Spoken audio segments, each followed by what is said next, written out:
ಉಪಮುಖ್ಯಮಂತ್ರಿ ಡಿ.ಕೆ. ಶಿವಕುಮಾರ್ ಅವರ nut Bolt tight ವಿವಾದ ಏನಿದೆ ಇದು ಬೇರೆ ಬೇರೆ ರೀತಿಯಲ್ಲಿ ತಿರುವನ್ನು ಪಡ್ಕೊಳ್ಳೋದು. ಅದಕ್ಕೆ ಪರ ವಿರೋಧಗಳೆಲ್ಲ ಒಂದು ಕಡೆಗಿದೆ. ಬಟ್ ಇನ್ನೊಂದು ಕಡೆಗೆ ಸಾಧು ಕೋಕಿಲ ಅವರು ಸುಳ್ಳು ಹೇಳಿದ್ರ? ನಟ ಸುದೀಪ್ ಅವರಿಗೆ ಆಹ್ವಾನವನ್ನ ಕೊಟ್ಟಿರಲಿಲ್ವಾ? ಈ ಪ್ರಶ್ನೆ ಈಗ ಉದ್ಭವ ಆಗುತ್ತೆ. ಯಾಕೆ ಅಂತಂದ್ರೆ ಮಾನ್ಯ ಉಪಮುಖ್ಯಮಂತ್ರಿಗಳು ಈ ಕಾರ್ಯಕ್ರಮಕ್ಕೆ ಬರದೇ ಇರೋದಕ್ಕೂ ಕೂಡ ಅನೇಕ ನಟರ ಬಗ್ಗೆ ಅಸಮಾಧಾನವನ್ನು ವ್ಯಕ್ತಪಡಿಸಿದ್ರು. ಮೇಕೆದಾಟಕ್ಕೆ ಬಂದಿಲ್ಲ ಅನ್ನುವಂಥದ್ದು ಒಂದು ಕಾರಣ. ಆದರೆ ಜೊತೆಗೆ ಸರ್ಕಾರ ಇಷ್ಟೆಲ್ಲ ಕಾರ್ಯಕ್ರಮವನ್ನು ಮಾಡ್ತಾ ಇದೆ, ಈ ಕಾರ್ಯಕ್ರಮಕ್ಕೆ ನೀವು ಯಾರು ಬರ್ತಾ ಇಲ್ವಲ್ಲ ಅನ್ನುವಂಥ ಅಸಮಾಧಾನವೂ ಕೂಡ ಅವರಲ್ಲಿತ್ತು. ಬಟ್ ಬರದೇ ಇರೋದಕ್ಕೆ ಕಾರಣ ಏನು ಅನ್ನುವಂಥ ಪ್ರಶ್ನೆಗಳು ಹಲವು ರೀತಿಯಲ್ಲಿತ್ತು. ಅದಕ್ಕೆ ಹೇಳ್ತಾ ಇದ್ದಿದ್ದು ಕೊನೆಯ ಕ್ಷಣದಲ್ಲಿ ಆಮಂತ್ರಣ ಪತ್ರಿಕೆಯನ್ನು ಕೊಟ್ಟರು ಅಂತ ಹೇಳಿ. ಸೊ ಹಾಗಿದ್ದಾಗ ಸಾಧು ಕೋಕಿಲ್ ಅವರು ಈ ವಿಚಾರದಲ್ಲಿ ಸ್ಪಷ್ಟನೆಯನ್ನು ಕೊಟ್ಟರು. ಇಲ್ಲ, ಮುಂಚೆನೇ ಕೊಟ್ಟಿದ್ದಿದೆ, ದೊಡ್ಡ ದೊಡ್ಡವರಿಗೆಲ್ಲ ಮೊದಲೇ ಕೊಟ್ಬಿಟ್ಟಿದ್ದೀವಿ ಅಂತ ಹೇಳಿ. ಸೊ ಡಿ.ಕೆ. ಶಿವಕುಮಾರ್ ಅವರ ನಟ್ಟು ಬೋಲ್ಟು ವಿವಾದ ಒಂದು ರೀತಿಯಾಗಿ ಕೋಲಾಹಲವನ್ನು ಉಂಟು ಮಾಡಿದೆ. ಚಿತ್ರರಂಗದಲ್ಲಿ ಏನಾಗ್ತಾ ಇದೆ ಅನ್ನುವಂಥದ್ದೇ ಪ್ರಶ್ನೆಯಾಗಿ ಉದ್ಭವ ಆಗ್ಬಿಡುತ್ತೆ. ಫಿಲ್ಮ್ ಫೆಸ್ಟಿವಲ್ಗೆ ಸುದೀಪ್ ಅವರಿಗೆ ಆಹ್ವಾನ ಇರಲಿಲ್ವಾ? ಯಾಕೆ ಈ ಪ್ರಶ್ನೆ ಉದ್ಭವ ಆಗುತ್ತೆ? ಅವ್ರು ಯಾಕೆ ಬರಲಿಲ್ಲ? ಯಶ್ ಅವ್ರಿಗೇನಾಯಿತು? ದರ್ಶನ್ ಅವ್ರದ್ದೇನಾಯಿತು? ದೊಡ್ಡ ದೊಡ್ಡ ಸ್ಟಾರ್ಸ್ ನಟರೆಲ್ಲ ಯಾಕೆ ಹೋಗಲಿಲ್ಲ? ಅದಕ್ಕೆ ಅಸಮಾಧಾನಗೊಂಡಿದ್ರ?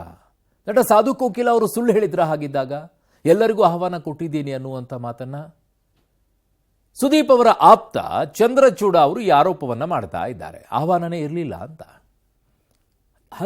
ಆಗಿದ್ದಾದ್ರೂ ಏನು? ಆಗಿದ್ದಾಗ ಇನ್ನು ಸ್ಯಾಂಡಲ್ವುಡ್ಗೆ ಮತ್ತೆ ಗಣಿಗ ರವಿ ವಾರ್ನಿಂಗ್ ಅನ್ನ ಕೊಟ್ಟಿದ್ದಾರೆ. ಅವರು ವಾರ್ನಿಂಗ್ ಕೊಡ್ತಾನೆ ಇದ್ದಾರೆ. ಅವರು ಇನ್ನೂ ಒಂದು ಹೆಜ್ಜೆ ಮುಂದೆ ಹೋಗಿ ಒಂದು ಮಾತನ್ನ ಕೂಡ ಆಡ್ತಾ ಇದ್ದಾರೆ. ಏನು ಅಂತಂದ್ರೆ, ಮನೆಯ ನೀರಿನ ಪೈಪನ್ನು ಕಟ್ ಮಾಡಬೇಕಾ ಅಂತ ಹೇಳಿ. It's nothing but a blackmail, it's nothing but a ಗೂಂಡಾಗಿರಿ.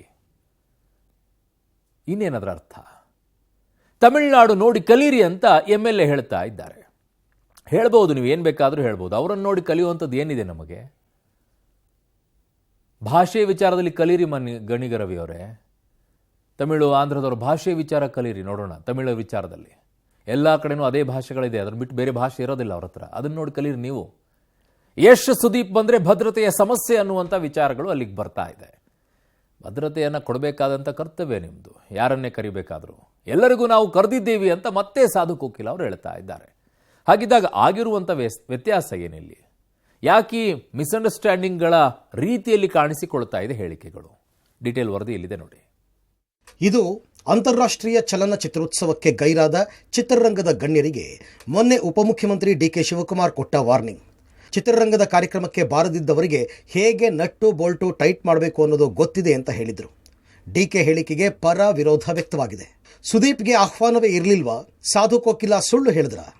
ಇನ್ನು ಚಲನಚಿತ್ರೋತ್ಸವಕ್ಕೆ ಯಾರ್ಯಾರನ್ನು ಆಹ್ವಾನಿಸಲಾಗಿತ್ತು ಅಂತ ನಿನ್ನೆ ಅಷ್ಟೇ ಚಿತ್ರೋತ್ಸವದ ಹೊಣೆ ಹೊತ್ತಿದ್ದ ಸಾಧು ಕೋಕಿಲ ಒಂದು ಪಟ್ಟಿಯನ್ನು ಬಿಡುಗಡೆ ಮಾಡಿದರು.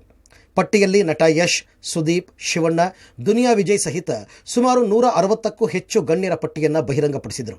ಆದರೆ ಚಿತ್ರೋತ್ಸವಕ್ಕೆ ಸುದೀಪ್ಗೆ ಆಹ್ವಾನವೇ ಇರಲಿಲ್ಲ ಅಂತ ಸುದೀಪ್ ಆಪ್ತ ಚಂದ್ರಚೂಡ್ ಆರೋಪಿಸಿದ್ದಾರೆ. ಆಹ್ವಾನ ಇಲ್ಲದೆ ಕಾರ್ಯಕ್ರಮಕ್ಕೆ ಹೇಗೆ ಬರೋದಕ್ಕೆ ಸಾಧ್ಯ ಅಂತ ಪ್ರಶ್ನೆ ಮಾಡಿದ್ದಾರೆ. ಶಾಸಕ ಗಣಿಗ ರವಿ ಅವರಿಗೆ ಸುದೀಪ್ ಹೆಸರನ್ನ ಹೇಳುವ ಧೈರ್ಯ ಇಲ್ಲ, ಸುಮ್ಮನೆ ಆರೋಪ ಮಾಡ್ತಾ ಇದ್ದಾರೆ ಅಂತ ದೂರಿದ್ದಾರೆ. ನಮ್ಗೆ ಯಾರಿಗೂ ಮಾಹಿತಿ ಇಲ್ಲ. ಆಮೇಲೆ ನಾನೇ ಸಾಧು ಕೋಕಿಲ ಅವರಿಗೆ CCLಗೆ ಆಹ್ವಾನ ಕೊಡೋದಕ್ಕೆ ಫೋನ್ ಮಾಡಿದ್ದೀನಿ. ಹತ್ರ ಕಾಲ್ ರೆಕಾರ್ಡ್ ಇದೆ, ಕಾಲ್ ಲಿಸ್ಟ್ ಇದೆ.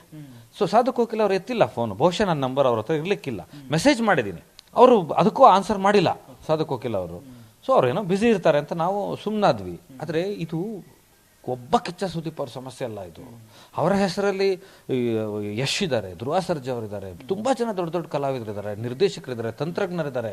ಅವ್ರೆಲ್ಲರನ್ನೂ ಚಲನಚಿತ್ರೋತ್ಸವದ ಹೆಸರಲ್ಲಿ ಒಗ್ಗೂಡಿಸ್ಬೇಕಾಗಿತ್ತು. ಗ್ರಾಮ ಪಂಚಾಯತಿ ಸಭೆಗೆ ಒಬ್ರನ್ನ ಕರಿಬೇಕಾದ್ರೆ ಒಂದು ರೀತಿ ನೀತಿ ಇದೆ. ಅದನ್ನು ದಾಟ್ಬಿಟ್ಟು ಯಾವುದೋ ಶೀಟ್ ತೋರಿಸ್ಬಿಟ್ಟು ನೀವು ಹೇಳ್ತೀರಾ, ಮತ್ತೆ ಇನ್ನೊಂದು ಚಾನಲಲ್ಲಿ ಮಾತಾಡ್ತೀರಾ ನೀವು, ನಾವು ಅವ್ರು ಕರೆಯೋಕ್ಕಾಗಲಿಲ್ಲ, ಒಂದೊಂದು ವಾರ ಹೋಮ್ವರ್ಕ್ ಬೇಕು, ಅವ್ರು ಕರೆದ್ರೆ 10 ಲಕ್ಷ.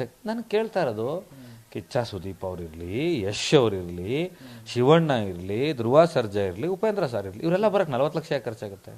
ಯಾಕೆ ಸಾಧು ಕೋಕಿಲ ಹಿಂಗೆ ಮಾತಾಡ್ತಾ ಇದ್ದಾರೆ? ಚಿತ್ರರಂಗಕ್ಕೆ ಮತ್ತೆ ಮಂಡ್ಯ MLA ವಾರ್ನಿಂಗ್. ಮನೆಯ ನೀರಿನ ಪೈಪ್ ಕಟ್ ಮಾಡಬೇಕಾ? ತಮಿಳುನಾಡು ನೋಡಿ ಕಲೀರಿ ಎಂದ MLA. ಚಿತ್ರೋದ್ಯಮಕ್ಕೆ ಗೈರಾದವರ ವಿರುದ್ಧ ಮತ್ತೆ ಮಂಡ್ಯ ಶಾಸಕ ಗಣಿಗ ರವಿ ಕೆಂಡ ಕಾರಿದ್ದಾರೆ. ಮೇಕೆದಾಟು ಹೋರಾಟ ಮಾಡಿದ್ದು ಬೆಂಗಳೂರು ನೀರಿಗಾಗಿ. ಚಿತ್ರ ನಟ ನಟಿಯರ ಮನೆಗಳು ಬೆಂಗಳೂರಿನಲ್ಲಿ ಇಲ್ವಾ? ನಟ ನಟಿಯರ ಮನೆಯ ನೀರಿನ ಪೈಪನ್ನು ಕಟ್ ಮಾಡಬೇಕಾ ಅಂತ ಗಣಿಗ ರವಿ ಪ್ರಶ್ನೆ ಮಾಡಿದ್ದಾರೆ. ನಾಡು ನುಡಿ ಹೋರಾಟಕ್ಕೆ ಚಿತ್ರರಂಗದವರು ಬೆಂಬಲಿಸಬೇಕು, ತಮಿಳುನಾಡು ನಟ ನಟಿಯರನ್ನ ನೋಡಿ ಕಲಿಯಬೇಕು ಅಂತ ಗಣಿಗ ರವಿ ಅಸಮಾಧಾನ ವ್ಯಕ್ತಪಡಿಸಿದ್ದಾರೆ. ಕನ್ನಡದ ಜಲ, ನೆಲ, ಭಾಷೆ ಬಗ್ಗೆ ಪ್ರತಿಯೊಬ್ಬರ ನಟರು ಭಾಗಿ ಆಗಲೇಬೇಕು. ಇದಕ್ಕೊಂದು ಕಾನೂನು ಮಾಡಬೇಕಾಗ್ತದೆ ಅಷ್ಟೇ, ಇನ್ನೇನಿಲ್ಲ. ತಮಿಳ್ನಾಡವರು ಕಲೀರಿ, ಅಲ್ಲಿ ಯಾವ ಪಕ್ಷದವರು ಕರೆ ಕೊಟ್ಟರು ಅಲ್ಲಿನ ನಟರು ಇನ್ಕ್ಲೂಡಿಂಗ್ ರಜನಿಕಾಂತ್ ಆದಿಯಾಗಿ ನಾನು ಹೇಳೋದು, ಮೇಕಾದಾಟು ಕಾಂಗ್ರೆಸ್ ಪಕ್ಷದ ಕಚೇರಿಗೆಲ್ಲ ನೀರು ತೊಗೊಂಡ್ಬರ್ತಾ ಇರೋದು ಕನ್ನಡಿಗರಿಗೆ, ಕರ್ನಾಟಕಕ್ಕೆ, ಬೆಂಗಳೂರಿಗೆ. ಇವ್ರು ನೀರು ಕುಡಿಯಲ್ವಾ? ಬೆಂಗಳೂರಲ್ಲಿ ನೀರು ಕುಡಿಯಲ್ವೇನ್ರಿ? ಇವ್ರ ಮನೆ ಇರೋದಿಲ್ರಿ, ಚಿತ್ರನಟರ ಮನೆ, ಅವ್ರ ಮನೆಗಳು ಪೈಪ್ ಕಟ್ ಮಾಡೋದೇನ್ರಿ? ಹಂಗಾರೆ ಕರ್ದಿದ್ದು ಅವ್ರನ್ನ.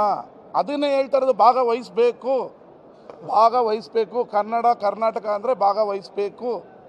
ಈ ಬೆಳವಣಿಗೆಗಳ ಮಧ್ಯೆ ಡಿಕೆಶಿ ತಮ್ಮ ಹೇಳಿಕೆಯನ್ನು ಸಮರ್ಥಿಸಿಕೊಂಡಿದ್ದಾರೆ. ಸಿನಿಮಾ ಇಲ್ಲದೆ ನಮಗೆ ಬದುಕೋದಕ್ಕೆ ಗೊತ್ತು, ಸರ್ಕಾರ ಅವರಿಗೆ ಏನು ಮಾಡಿದೆ ಅಂತ ಗೊತ್ತಿದೆ ಅಂತ ಟೀಕಾಕಾರರ ವಿರುದ್ಧ ಮತ್ತೆ ಡಿಕೆಶಿ ವಾಗ್ದಾಳಿ ನಡೆಸಿದ್ದಾರೆ. ಇದು ರಾಜ್ಯದ ಕಾಸು, ನೆಲ, ಜಲ, ನಿಮ್ಮ ಭಾಷೆ.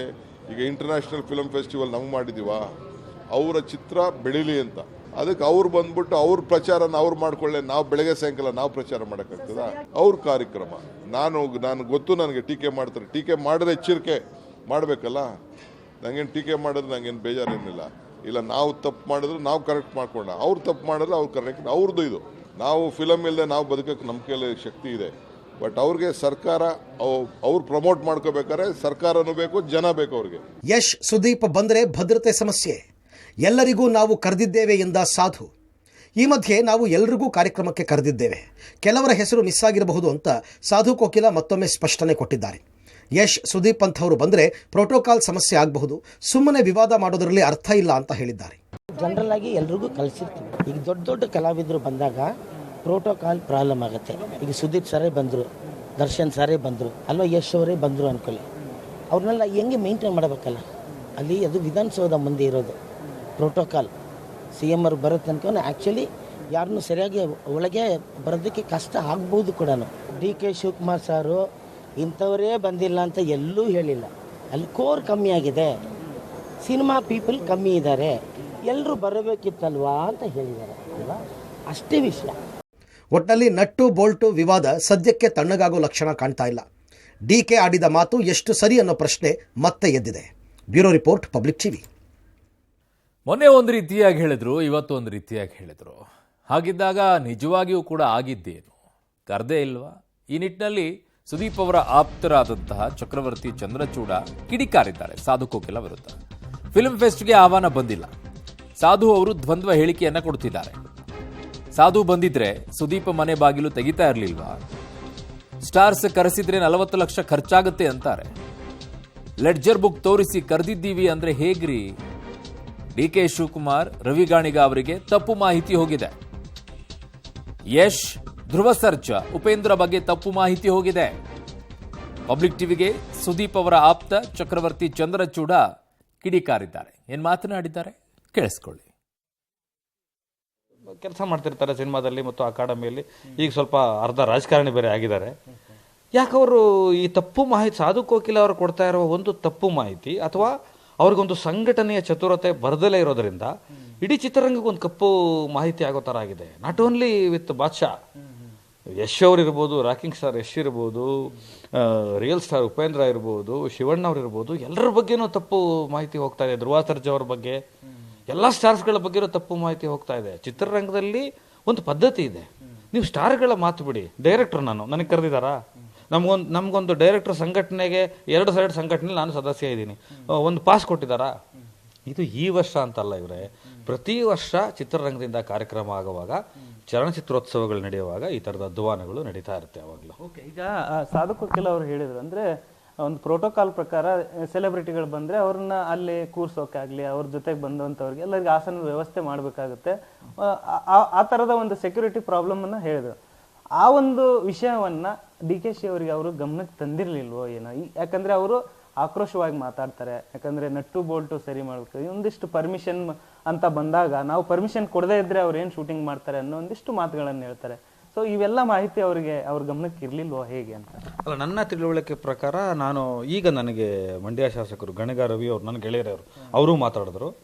ಅವರು ಇಲ್ಲ ಸರ್, ನನಗೆ ಇನ್ಫಾರ್ಮೇಶನ್ ಇರಲಿಲ್ಲ, ಸುದೀಪ್ ಸರ್ 2004ರಿಂದ ಯಾವುದೇ ಅವಾರ್ಡ್ ತಗೊಂಡಿಲ್ಲ ಅನ್ನೋದೇ ಇನ್ಫಾರ್ಮೇಷನ್ ನನಗಿರಲಿಲ್ಲ, ನನಗೆ ಮಾಹಿತಿ ಇರಲಿಲ್ಲ. ಆಮೇಲೆ ಮುಸ್ಸಂಜೆ ಮಾತು ಮತ್ತು ಜಸ್ಟ್ ಮಾತಲ್ಲಿ ಸಂದರ್ಭದಲ್ಲಿ ಹಿಂದಿನ ದಿನ ರಾತ್ರಿ ಅವ್ರಿಗೊಂದು ಪತ್ರ ಕಳಿಸೋದು, ಸುದೀಪ್ ಸಾರಿಗೆ ಫೋನ್ ಮಾಡೋದು, ನಮ್ಮ ಸರ್ಕಾರಗಳೇ ಇದ್ದಾಗ ಕಮಿಟಿಗಳು ಫೋನ್ ಮಾಡಿ ನಿಮಗೆ ಅವಾರ್ಡ್ ಕೊಡ್ತಾ ಇದ್ದೀವಿ ಅಂತ ಹೇಳೋದು, ಮರುದಿನ ಬೇರೆಯವ್ರಿಗೆ ಅವಾರ್ಡ್ ಕೊಡೋದು, ಈ ಥರದ ಅವಮಾನಗಳಾಗಿದೆ ಅನ್ನೋದು ನಮಗೆ ಗೊತ್ತಿರಲಿಲ್ಲ. ಇಷ್ಟು ವರ್ಷ ಆದರೂ ಆ ಮನುಷ್ಯ ತನಗಾಗಿರೋ ಅವಮಾನಗಳನ್ನು ಹೇಳ್ಕೊಂಡೇ ಇಲ್ಲ ಅನ್ನೋ ಥರದಲ್ಲಿ ಮಾತಾಡಿದ್ರು. ಅವ್ರಿಗೆ ಗಣಿಗ ರವಿ ಅವರು.